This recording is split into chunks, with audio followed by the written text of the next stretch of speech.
Now, listen, you guys. Nicki Minaj was out there shutting down Queens last night, just as we predicted. When I tell you, it seems like the crowd was insane. Now, we're going to be talking about how she brought out 50 Cent, she brought out Miss Red, she also brought out Young Ma, and it was basically a celebration. And the states are beginning to come in with Nicki Minaj grossing over 100 million for the Gig City tour. Now, we're also going to be talking about Cousin Sloth and this entire Rode Wave situation. Victoria Monet seemingly has got a new bear, Stormzy. I mean, who would have thought, okay? We're also going to be talking about Justin Combs pulling up at Gig City as well. And some people are convinced that Miss Red deserves a Grammy. And at the same time, Teyana Taylor is responding to Kayla Nicole's, claims at the Angel Ree's, podcast. Now, these are some of the things that we are going to be talking about in this video. Hello, tea lovers, and welcome to the tea plug. I trust you guys are doing well, and I trust you are doing great. Personally, I am doing great. You guys are doing extremely amazing. And without further ado, let us dive straight into today's tea. So, first of all, let us talk about Gig City. Let us talk about Nicki Minaj. Let us talk about the Pink Friday 2 era as she's bringing it to a wrap, okay? So, yeah, first of all, congratulations to Nicki Minaj for being able to successfully complete a tour. And when I tell you that for me, this is a sign of survival, this entire tour, this entire album, the Pink Friday 2 for me, it is a symbol of survival of a black woman who was against all odds. Like literally, a lot of people against her, like powers that are way more powerful than we could ever imagine being against her. But this is where we are, and congratulations for that. Now let us talk about the Queen's, of course, closing show of the tour. Now she decided to bring out 50 Cent, and she gave a little heartfelt speech to 50 Cent for being able to hold her down throughout this entire tour. And I'm like, this is so well deserved. In a situation where you would think that Drake and Lil Wayne would come through for her, guess who the number one person was coming through for her? It is none other than 50 Cent. And for that reason, I also do feel like he deserves all the flowers that Nicki is out there, giving him. They did perform Beep Beep together, and I love the chemistry that they have together. It was absolutely amazing to watch, seeing how she first brought him out at the beginning of the tour, and now they are closing together. Honestly, it was so fulfilling to watch. Now, another guest to be brought out was Young Ma. You guys know that, well, she has been facing, some of her own struggles in her life. And so I felt like it was a nice gesture for Nicki Minaj to bring her out. And we're also going to be talking about Miss Red. When I tell you that Miss Red completely owned her segment of Gig City, I'm not kidding. Like when she came out, the crowd went crazy. Everybody was screaming, everybody was shouting, and she came in, she did her thing, she delivered. Honestly speaking, it was such a beautiful thing to watch. They performed Pound Town together with Nicki Minaj for the first ever time since they did the song together, and it was beautiful. Nicki was out there being funny with the sunglasses on, and it was a vibe. Gig City Queens was definitely a vibe. I'm not even gonna play with you.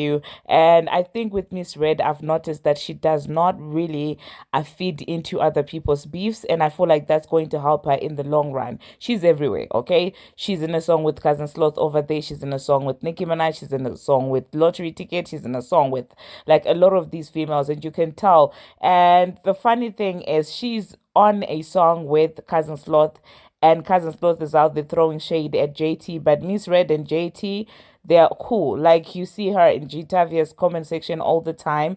So I love that she's staying out of the drama. I feel like in as far as the female rap unity, quote unquote, that they want to push that narrative, if there's anyone who's actually up for that, is Miss Red, because she's out there not picking sides, and I hope she continues to move in such a smart way, because that will take her far in this industry. And just looking at her performing, in Queens like this, I could only imagine this could have been, an opportunity for Jatavia as well, okay? Because those are like some of the female rappers that Nicki actually had a lot of grace for. Because when you look at it, Bia also got the time to actually go on the second leg with Nicki Minaj, and that could have been an opportunity for Jatavia. But I guess, you know what, it is what it is. If they like it, we love it, all right? Speaking about Bia, she also did come out, in matching jackets with Tiger, and people kind of noticed that and we're talking about that. And she said, you know what, we actually did not plan to wear these matching jackets. It just happened coincidentally. And she also took her time to shout out Nicki Minaj. And this is what she wrote. She said, last show with my sister Nicki Minaj, how you juggle motherhood and sold out dates effortlessly goes. Love you forever, Barbia. And yeah, this was a quite an experience for her, I think.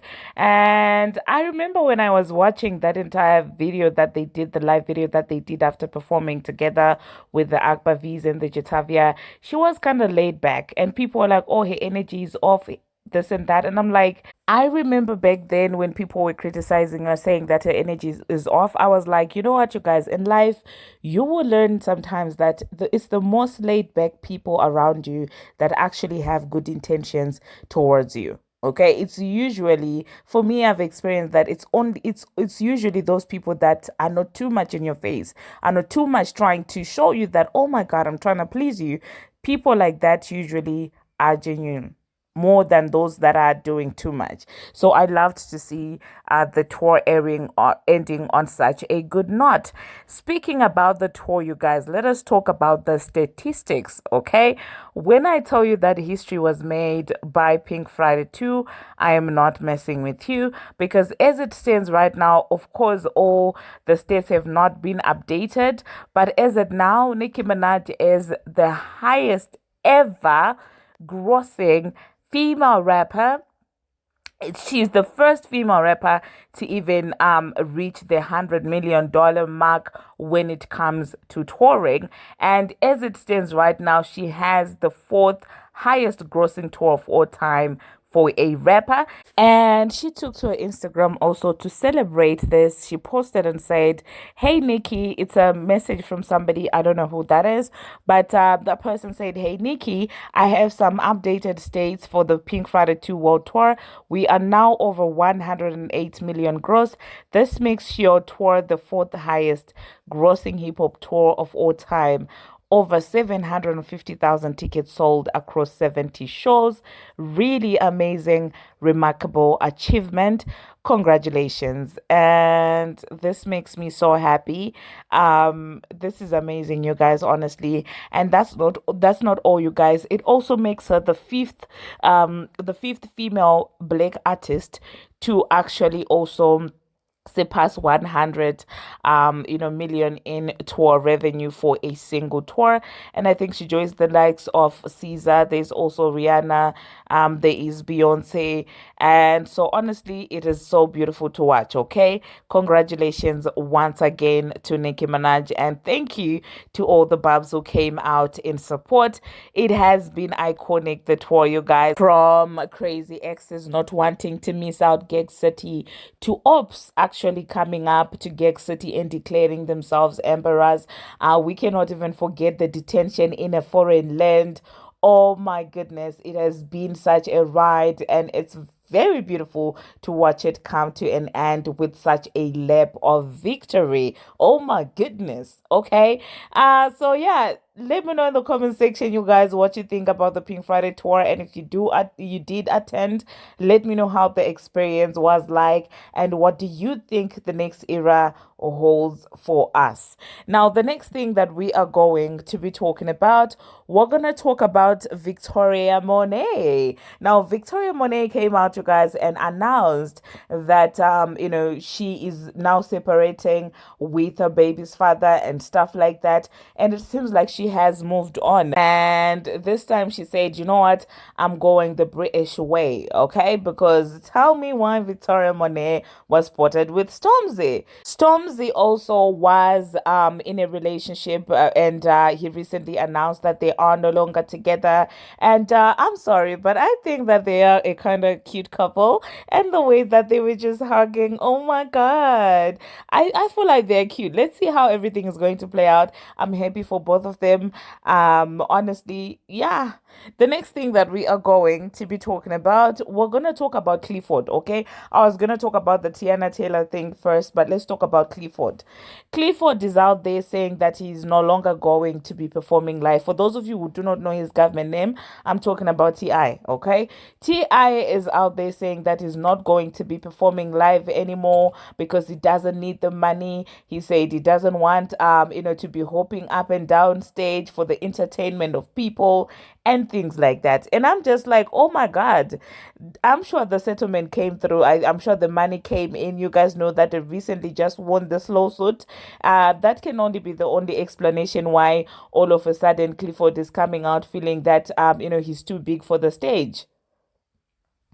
Let me know, you guys, in the comment section what you think about that, because I also feel like, if anything, I don't think that it was solely for the money. Do you guys think that the only reason that, well, these artists come in here, especially the likes of Clifford, do you think that it was, money motivated?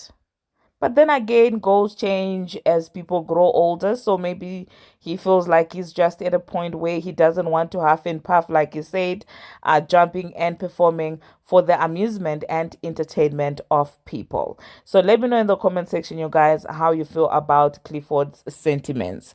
Now, the next thing that we are going to be talking about, we're going to talk about Teyana Taylor. Yesterday, I did a video and I was talking about Kayla Nicole, letting us know that she dressed up as Teyana Taylor because she was hurt, because Iman allegedly broke up with her over a text message. And, so the reason why she was out here dressed up as Teyana was to get at Iman. And while she was expressing how everything went down with that, she did say that, well, the lady, the celebrity woman, the actress, musician was famous at that time. And so that did not sit well with Teyana Taylor. Teyana really, really did not take it well. She felt like it was massive shade. And it also led to people investigating further what was up. And people realized that this girl actually did the photo shoot in 2016. And meanwhile, Teyana in 2016 was already married to Iman and had a child. So people are like, were you the side chick? Like, is this how everything went down? Or what exactly is happening? Because according to what she was saying, she said, well, that was a month after, I guess. And so, yeah, this is what Teyana decided to say. She basically listed down everything that she's been doing for this year. You guys that have always commended her for the choreography and how she's been helping these artists to perform.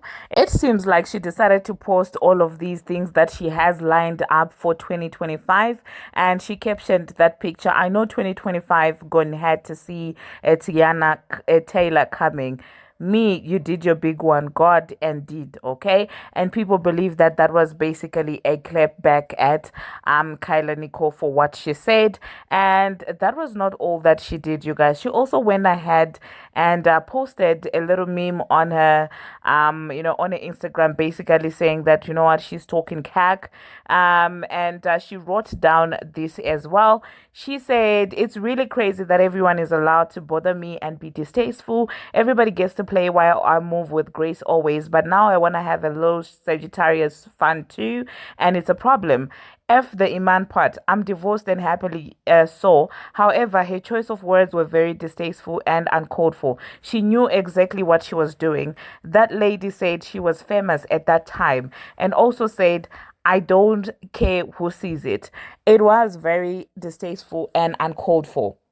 Most importantly, she knew people would dig. So automatically, my name is attached to the nonsense. At that point she didn't need to add me. That was clearly a quick search. My name was trending without an ad before even saying a word. That's how I seen it. LOL, on top of the fact that the myth wasn't mything and the facts weren't facting. And I guess she's referring to the part that, well, the timelines are not exactly the way Nicole made it seem like. So she went ahead and said that, well, however, the level of cringe factor was LOL. I'm finding out just like the world that her intentions were ill and petty. She pulled the black card when it came to Taylor Swift, but in the same circle turned around and tried to, B word, the black woman that was married to a situationship she claimed dumped her. For me, dressing up like me for what? Crazy part about all of this is I actually showed love under her peak when she posted it, like I did the other people that dressed up as me for Halloween. The whole time I didn't even know she was being shady. Now I do. So in that case, petty panties on. I had my little fun. I said what I said. Now I'm done and headed back to seat. And this was in response to people that were saying that she was being petty, for posting her accolades and things like that. But personally, I'm just like, listen, okay, it's enough that you had your entire situationship going on. If she was petty enough to bring that up in an interview and she was petty enough to call Teyana Taylor popular, famous at that time, Teyana Taylor can post the accolades in peace as well. And nobody should be out here trying to tell her that she's above all of that nonsense. Like, people really come for you. And when you respond back, you retaliate, they want to say, oh my God, what? You started it. So yeah, let me know in the comment section, you guys, what you think about that. Now, the next thing that we are going to be talking about, Rode Wave is out there frustrating the behind out of my cousin Sloth. Okay. Now, you guys already know that cousin Sloth was tied about releasing the same day as Rode Wave, and it seems like all her fears are becoming true, because tell me why this man is out there occupying the top of every chart. Like, what do you want my cousin to do at this point, honestly? It's distasteful. 19 spots of the top 20 spots with his album. 19, you guys, of the top 20 spots. Like, leave some crumbs for cousin Sloth, please. Rod. Of course, I'm kidding, you guys, but congratulations to him for being able to do that. I know cousin Sloth is probably not happy because the album now cannot shine. Now, I don't know even if Rod had not released anything. I don't know if that would have changed anything about her album. Speaking about cousin Sloth's album, it seems like Lottery Ticket decided to take that album to throw some shots at Ice Spice. She said, talking taking spots, Carisha, please, okay? And that was Lottery Ticket. And you do know that one person was out there talking about taking spots is none other than Paprika Spice. By the way, where is Paprika Spice, you guys? What happened to her? Is she still doing music? Like, the last time I saw her, she was sitting on Central C's lap saying Oma O's. She's joking. But where is she? Oh my God, but Lottery Ticket, I will say this. If you keep throwing these rocks at this girl, don't come in interview saying that, well, there is no beef there, because clearly you like the beef and clearly you like throwing shots at Paprika Spice. Oh my God, boo, Omao. On Central C Slap. Anyway, the next thing that we are going to be talking about, we're going to talk about Miss Red. Now, who amongst you is coming out here saying that Miss Red is due for a Grammy for the best new artist? Now, there's a lady who's on TikTok there saying that she's the most iconic thing to ever happen in as far as new artists are concerned. Now, this is what I will say. Miss Red is definitely a vibe, but when it comes to her lyricism and all things that matter with regards to being a rapper, I don't know, you guys. I feel like a music is cool for a feel good moment and things like that. But to say, yeah, I feel like that's stretching it a little bit. But let me insert what the girl had to say, and then I'll get you after that. Say it because all of you are afraid to, and we all know that it's the truth. I don't care how much of a hot take it is. Sexy Red deserves a Grammy for Best New Artist. And I don't care what your opinion is, because you cannot argue. She is literally one of the most hard-working rappers in the entire past year. Her music incites something out of people. She has leveled up her career so much in such a short time. She had a baby and popped out on a tour the next week. Like this, she is working hard, and the only reason she's not going to get that Grammy or maybe even a BET award is respectability politics. I don't care what anybody says. She deserves it. Name one rapper that was going as hard Well, this year. You there you can't. heard that, you guys. There you heard that. And thank you very much, you guys, for watching. Honestly, I'm trying to get back in my mood, in my groove, but things have been pretty hectic. You guys have been saying that I traveled. The truth is, I was sitting down for the last ones. I promise you, after this, I don't think I'm gonna be doing any other professional course. I'm done with these things. So it's just that burnout, you guys. That's the one that has been making me feel this type of way when I was telling you, oh my God, I travel. This is what has been going on, you guys. It was exam season, and you know that period where you're recovering from the burnout. That's where I am right now, and the recovery, I said it's taking too long. It's taking too long than I expected. I feel like I just got to a point where I crashed out, and now work, YouTube, exams, nothing is exciting to me anymore. Like I just want to be in my house and chill. That's the feeling. That's why I've been a little bit shaky and inconsistent with the content. But I promise you, as soon as I, rejuvenate, I will be coming back. But thank you very much, nonetheless, for sticking around and for being with me throughout the journey, you guys. Honestly, it's been amazing having you. Sometimes we would record in the car, sometimes we would record with background noise, sometimes it would be like shorter videos, and yeah. But now I can say that officially I have two things to worry about: work and this channel. And so that's one thing off my list, the school stuff. And that's the last one. If I don't make it, I promise you, I'm not rewriting again. This is the end of it. If you hear me talking about other qualifications, please just tell me go by, because sometimes I really do be doing too much. It's like I'm allergic to relaxing. I'm allergic to having no more bed. And oh my God, this is just becoming a rant. I know that you guys don't care about this. So until my next one, see you.